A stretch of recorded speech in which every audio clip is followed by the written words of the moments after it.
Think positive, be positive. Magandang umaga po sa inyo lahat. Diyan Luzon, Visayas, and Mindanao, and Universe, no? So, ayun, umaga tayo nagising kasi nagugutom na ako. Kaya, nagprito ako ng maling. Yan. So, diretso na rin. Pang-almusal namin yan. So, yan. Yung maling na yan, hiniwa ko na yung kagabi. Para pag-gising ako, grabe, prituhin na lang, no? Ayun. Meron din tinapay. Partner yan. Maling tinapay, no? Tapos yun, chinil ko kami kanin, baka may gusto kumain ng kanin, kaya hindi ko na sinangad kasi oily masyado. Yun, kinumusta ko yung dalawang aso na napakakulit. Yun, tapos yun, may gusto na mesa, may maling, oops, pandisan, ay pandisan, tasty pala, mukhang masarap maglakad-lakad, kaya naisipan kong maglakad-lakad sa labas, mag-walking, ika nga. Pag-walking po ay maganda sa kalusugan. Yan, habang hindi patarik ang araw. Yan, naglakad-lakad ako sa labas. Yan, pakalinis ng kalsada namin. Yan, lakad-lakad muna ako para magising ang aking tiwa. Sa paglakad niya sa umaga kasi malamig. O, tsaka sariwa pa yung hangin kasi maraming puno po dyan. Yan, nakikita niyan, maraming puno. Lakad-lakad ako dyan ng konti para pagbalik ko goods na. Tapos yun na, pagbalik ko kinalat nila Kimi ang kanilang mga pagkain. Ayan, so anong dapat gawin? Siyempre wawalisin ko. Walang no choice, kailangan linisan na lang.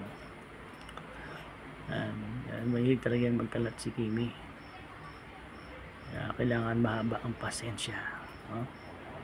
Sayang yan, kaya ibabalik ko yan sa kanilang kainan.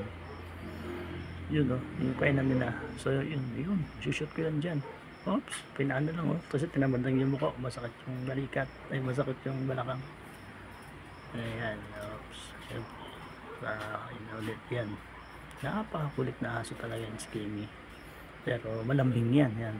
Kimi at si Dora, magkapatid po yan, dalawang yan. Siyempre tapos ng konting indak indak lang konti para pawisan.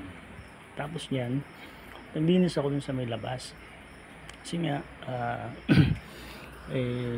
may dengue daw po dito sa may Cavite, no? Sa Magasma, kaya may isa pang dengue kagad dyan. Yan, baka mamaya may mga lamok na tumitira dyan. Ayun, nilinis ko po agad, pinagugunting ko yan at hindi ko na pinunot, gunting na lang para mabilisan po.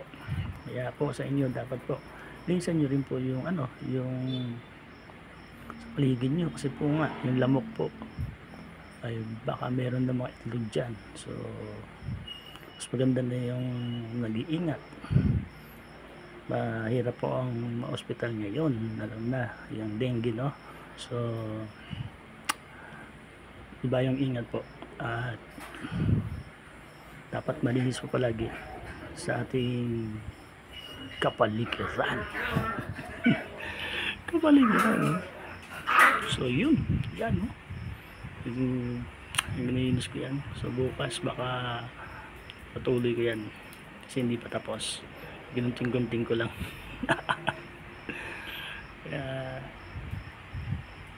Yun guys, no? Hanggang dito na lang. Think positive, be positive po, no? Gawan natin ang paraan, huwag tayo magpatumpik-tumpik pa. Kaya dapat tayong laging malinis sa ating labas ng bahay. Ika nga, prevention is better than to cure. You know, oops, ang hirap talaga cameraman, tapos ikaw pa ibida. Yan, biniligan ko na rin po yan para yung mga tanim ko, kasi binigay yan ni Perlix, yung papaya at saka yung malunggay. Yun, see you on my next vlog. God bless po.